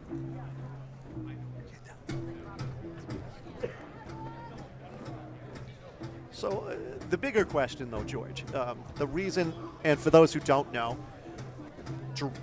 Lowell usually plays Haverhill on Thanksgiving, although I go back to the traditional Lowell-Lawrence game, which got canceled for lack of competitiveness, I think is what it was. Well, I don't think that's that way anymore. Now Lowell plays Lawrence during the regular year. Yes. I'd say you go back to it. I'd say you go back Lowell-Lawrence. I mean, you're talking a 100-year rivalry, right? Oh, absolutely. I mean, my father was went to Lowell High School, and I used to go to the Lowell High game against Nashua. Uh-huh. No, excuse me, Lowell High game against Lawrence. Yep. For Thanksgiving, not Dracut. We went to Lowell, and one time we went to Lowell was playing Manchester Central, and it wasn't Thanksgiving, but it was late in the year. We went up for that. I used to go watch a lot of Lowell High football. Yep. Back in the coach Ray Riddick days. Ray Riddick actually did a lot of good for me. I played on the Sun Stars team, and he treated me like I was one of his players from Lowell. I never forget that. And it's a quick handoff up the middle. Truong's got the ball. He gets about to the 30. And that's number 6, Robert Truong, gains 4 yards in the play. To the 30-yard line. And of course, for anybody, I don't have any outside scores, but today's Billerica-Chelmsford game is for the MVC championship. That's always a heated rivalry. That is. There was a time when I remember a friend telling me that there was it was a snow game. Yep. And they knocked this girl in a car from Billerica, in the middle of the field, and she's waving to people in a convertible, and the Chelmsford side pelted it with snowballs. Kind of like in Philadelphia, throwing Santa Claus. Yes, exactly. They threw ice at Santa Claus, Yep. I believe. Top of Veterans Stadium.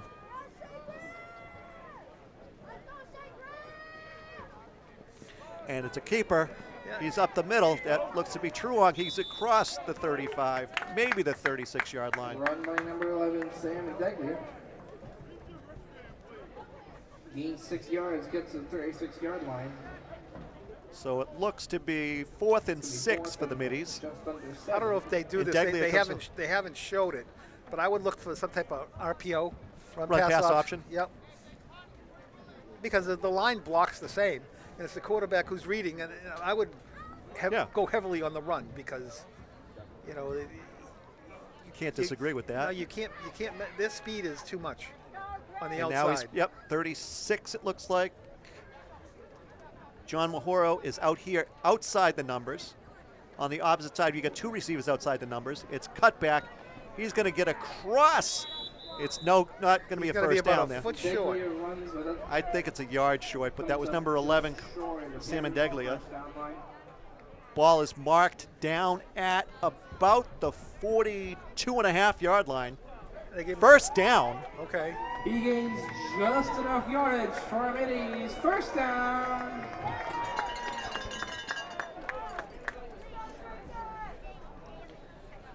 Now, George, you talk about cross-state rivalries. I think it was 2 weeks ago. Pinkerton Academy drove down to Brockton to play again. Did they beat them? What was this? I don't know what the score was. I saw that on TV and I kind of laughed. They've been doing that. Actually, no, they actually were competitive. They beat them. They have beat them. Remember, you're talking about some. He gets outside. He's across the 40, across the 50, down to about the 41-yard line before he's taken down for a Middies first down. And Deglia with a long run Now you there. got to understand this. Dracut can't substitute. You know, they don't have a team. They don't have enough players to put a second team in. Right. And I think they're playing against Methuen's second or third team. Exactly. So, I mean. Right, you've only got 6 helmets, guys with helmets down here.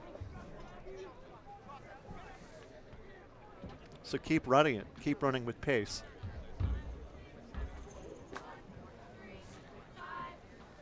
And I've got to believe that Tom Ryan's happy to get some time in for his players. Sure.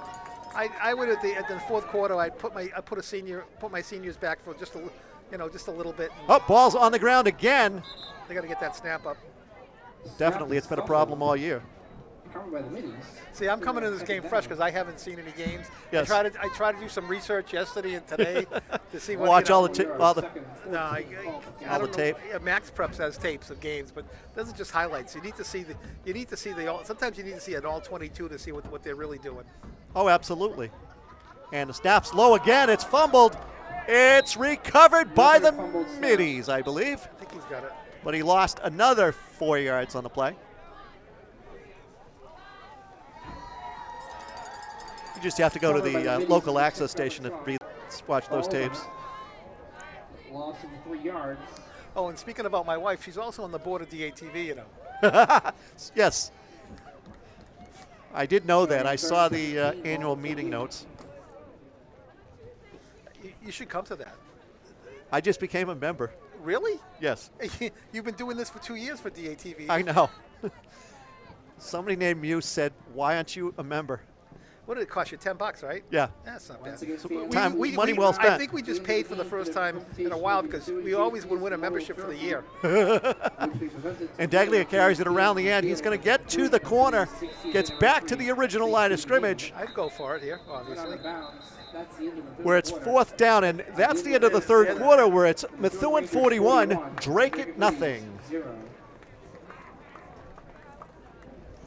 You're watching this game live on Dracut Access Television, Dracut's YouTube channel, or the Dracut Access Television's Facebook page. We're also being simulcast by Methuen Community Television.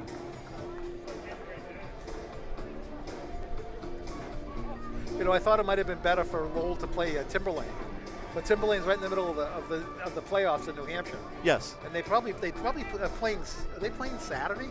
I don't know if they. I think so. I think they're playing Saturday. So, and that would have been a better game because Timberlane is actually a sub. You know, Glasgow's a suburb of Haverhill. Yes. You know, it's right on the border. Yeah, oh, absolutely. And but I never liked the Lowell Haverhill thing. No, it's odd to me. We played Haverhill. We got a 2-year contract with Haverhill, and we handled them twice. Yep. You know, and they were big and tough, but they were okay. Absolutely. You know, I do feel bad for the seniors who weren't involved in the incident over in That's Haverhill. right. Oh, I don't know how many they canceled the rest of the season. Was it that pervasive? Was that the thing? Was it that pervasive? I don't know. I don't know enough about it anyway. I read about it. I thought it was too bad because I believe it was 8 or 9 students were caught, were videotaped hazing the freshman players, I believe. How dumb is that? Well, I mean, don't do it on tape, right? don't do it. Don't do it on tape either. Yeah. I mean, that's just dumb. Right.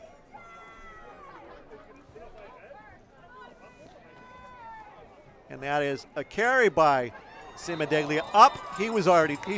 They should mark him down on that. I don't believe it'll be a fumble. He gets across the 35 to about the 33-yard line. It looks. Nope. Saying it's a turnover. No, I think it's Oh, it's turnover on downs. I think that was 4th down. That's right. You lose track sometimes. If Dracut could get these 4th downs within 5 yards, I think they're fine. Oh, absolutely. You know, running off tackle in 4th and 10 is it's probably their best play. Yep. And then Deglia comes to the sidelines. He's going to get a breather and maybe some ice for his knee. And I see Nick Riveras is over here as well. So there are 2 substitutions for the middies. What are your plans on Thanksgiving, Mark? I'm going across I'm going over to Collinsville, an area of town you're familiar with, to pick up my father and go up to see my big sister, we'll call her, up in Concord, New Hampshire. Oh, that's nice. Oh, yeah. I live in Collinsville, but Yes, I'm a Navy Yard guy all the way. Oh, yeah. First down, Methuen. And people from Dracut, understand that whole dynamic. I mean, we used to have wars between Dracut Center, Collinsville, Navy Yard, and Kenwood every Sunday, right here. Number 18, entering Absolutely. number 26, Jerry That was before Pop Warner came about in Dracut. Oh, yeah. We called it Dracut Pop Warner, but it really wasn't Pop Warner. Number 30, straight up the middle, and across the 30 to about the 29. But we weren't affiliated with Oh, yeah. Pop Warner.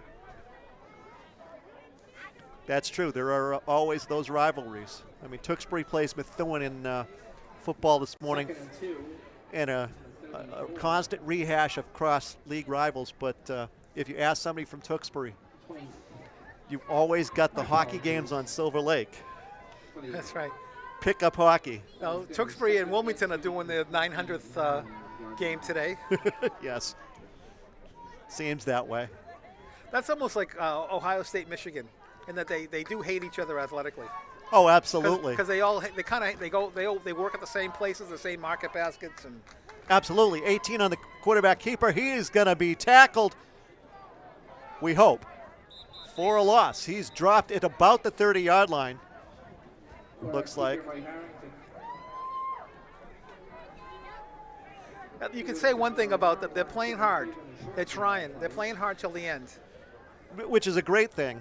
I think some things that I see technically, the line can come off the ball lower and harder. Yep. I mean, but I don't know how much practice can they actually get, because they can't practice against anybody, right?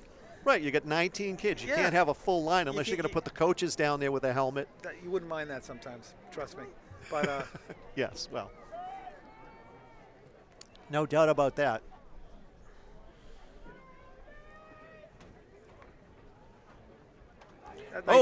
nice That's play. a nice hit by number 51, Manny Farley. He's had a good game, by the way, in there. Oh, very definitely. He hasn't played.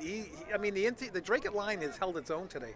Really, it's. I think it's more of the speed things. I'd let this kid try a field goal from here. Yep. Let him see if he can hit it from here. Looks like they're going to go to a nope. They're not going to punt it. They're going to go for it here. Who's in the backfield? Fourth and is that 22? Watch a quick kick, maybe. I don't know.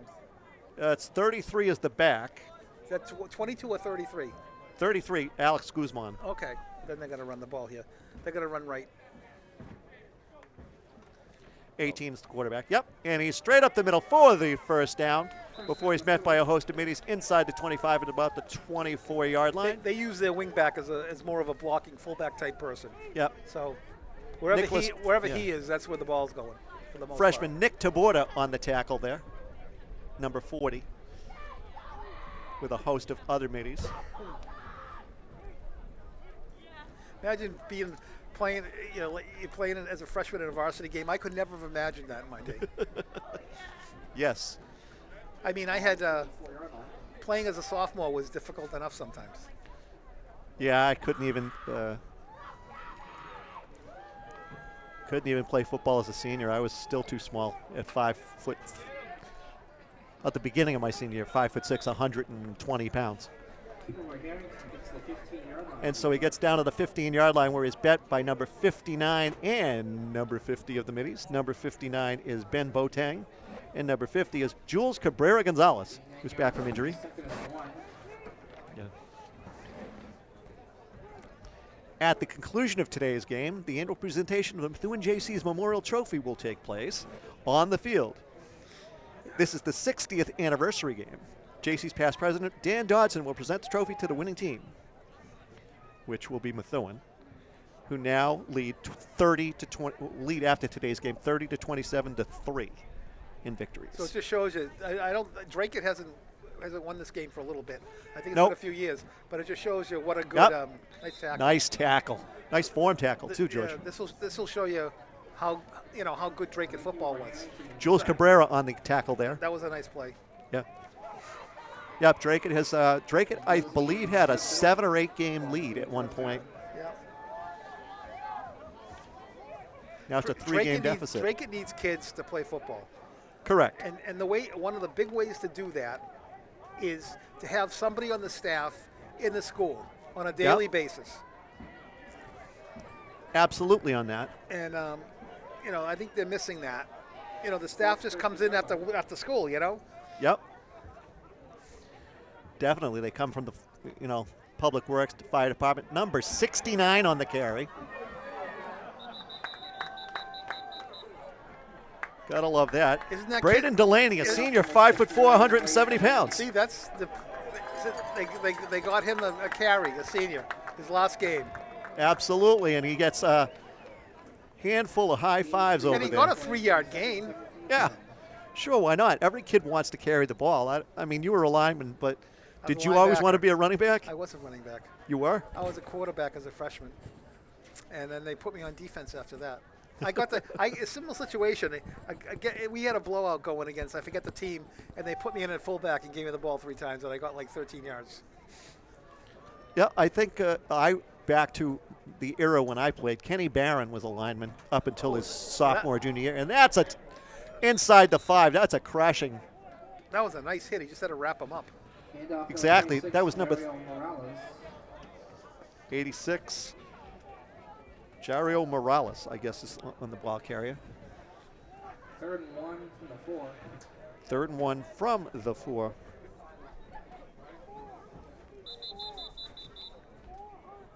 Really? So we're calling a timeout. So 3:50 to go, and Methuen calls a timeout. Timeout Methuen. The clock will keep running. Aha. I think over 35 points in the 4th quarter. Yes, they said that. They're over 35 points, the clock continues to run. It's winning time. So, which unfortunately for the Middies has been quite often this season. So, I'm going to ask this question. I'd like an answer, but so what is going on with high school football, George? I mean, is it just Dracut, or the numbers? Do you see the numbers down? I don't know, but I think you have a lot of competitive sports too. Lacrosse has become right. Is in That's that a spring sport. Is a spring sport? Yes. Okay, but there's soccer.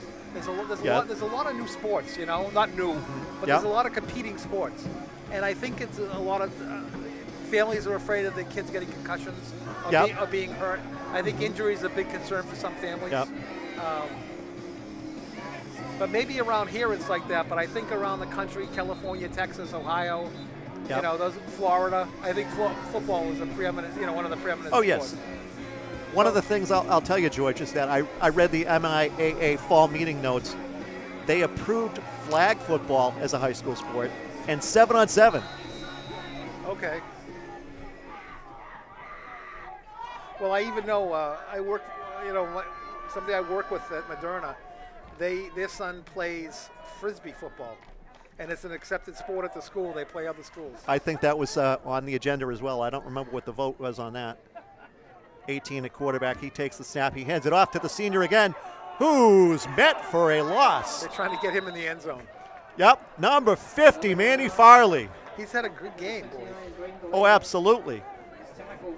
No, 50 is Jules Cabrera Gonzalez. Jules made a nice play. Looks like he's better because he was on the ground earlier in the game. Yep, absolutely. And we can tell because of those socks, right? I'm telling you. Pink. It shows out. He's wearing those socks for his mom. I'm just Grandma's got to be. Grandma may be watching at home. That might be the only way she can see who he is on the field. Yeah. As she's, cooking the Thanksgiving meal. Another. So, more to the point of what I wanted to talk about. So we have 2 existing schools in the Merrimack Valley who student athletes have been accused of hazing. What's going? Not that you probably could comment on that, but what's going on? Groton, Dunstable, Haverhill, Tewksbury a couple of years ago, Chelmsford. I have no. Well, first of all, freshmen always get hazed. Yes. And it's a matter of if it goes public or not. Touchdown number 2. Dominic Cutuli, a senior, 5'9", 170 pounds. Yes, you and I both spent a freshman year at a parochial school where we were hazed. Yeah, well, I don't know. Do you have to wear a beanie? No, I don't think I had to wear a beanie. Well, we had to wear beanies and you know, just so we identified ourselves, you know. Yep. And sometimes it got difficult, you know. Yeah. But nobody tried to do like gross sexual things. It was just like, Yeah. you know, just a lot of teasing and push-ups and, Yes. you know, things like that. But it was never. Yeah. You and I discussed off camera. My senior was Michael Spike Bladis Yep. from Dracut, and Michael was very kind to me. I'll wish him a happy Thanksgiving along with his brother Andy and their family. And so that's the game. The Dracut Middies have lost their 9th and final game, 47-0 to the Methuen Rangers. The Rangers will accept the Methuen JC's Memorial Trophy from JC's president, past president, Dan Dodson, momentarily. Thank you. Thank you. And Thank have a nice Thanksgiving. Thanks. Thanks all. Thanks for having me back. Thank you, George. I appreciate it. See you, fellas. We'll see you in the winter, possibly at some basketball. Maybe. Who knows? Not that I know anything about basketball, but that's okay. Happy Thanksgiving.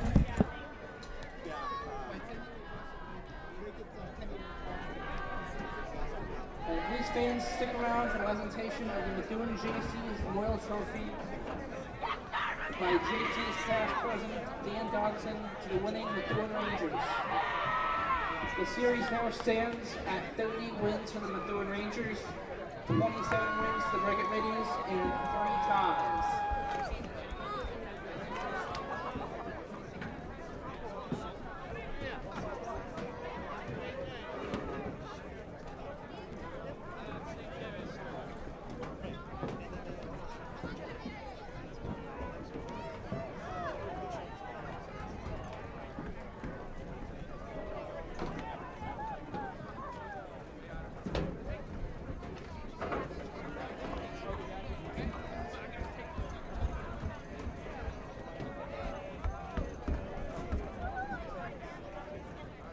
And 9-3 makes for a wonderful season and a great Thanksgiving.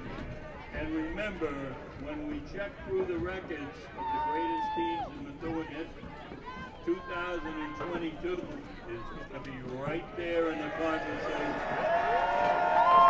Congratulations. Captains, let's start with the captains probably, and seniors.